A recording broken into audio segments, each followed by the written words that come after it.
మహాభారతంలో కథ ఉంది. మ్మ్. ధర్మరాజు రాజసూయ యాగం చేసిన తర్వాత ధర్మరాజుకి కొంచెం అహంకారం పెరిగింది.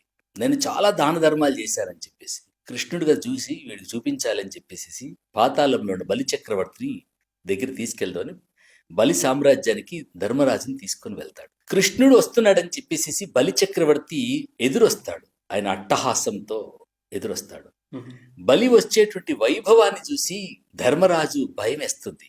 వీడు యుద్ధానికి వస్తున్నాడా స్వాగతం చెప్పడానికి వస్తున్నాడా అని చెప్పేసి ఓకే. దగ్గరికి వచ్చిన తర్వాత బలి కట్టుకున్న బట్టలని, బలి బంగారాన్ని, బలి వైభవాన్ని చూసిన తర్వాత ధర్మరాజు సిగ్గుపడతాడు.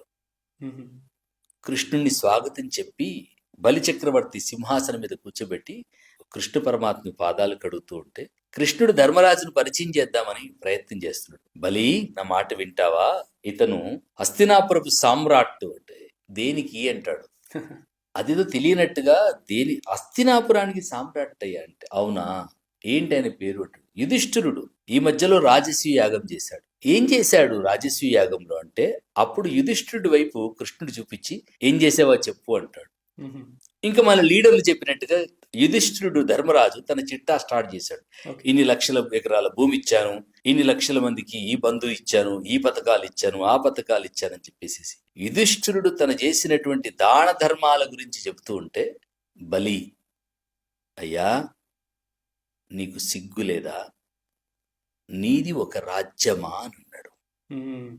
అభినందిస్తాడనుకున్నటువంటి ధర్మరాజుకి అవమానం ఎదురైతుంది. నీది ఒక రాజ్యమా, నువ్వు ఒక సామ్రాట్వా, అలా అంటున్నవేంటి అని కృష్ణుడు బలి వైపు చూసినప్పుడు అప్పుడు బలి చక్రవర్తి అంటాడు, కృష్ణ పరమాత్మ, నా రాజ్యములో పిరికెడు గింజలు వేస్తామన్నా పక్షులు కూడా రావు. ఇంతమంది బిచ్చగాళ్ళను పెట్టుకున్న రాజ్యము నీది రాజ్యమా అని అంటాడు. కరెక్ట్. మ్మ్. ఇంతమంది చెయ్యి చాచి అడిగేటువంటి రాజ్యమా? 78 సంవత్సరాలుగా సంక్షేమ పథకాలతో ఊదరు కొడుతున్నారు తప్ప సగటు పేద బిడ్డకి సమున్నతమైనటువంటి విద్యా అవకాశాలను ఇవ్వగలిగితే ఈ ప్రపంచానికి ఆ పేద బిడ్డలు అన్నం పెట్టగలుగుతారు.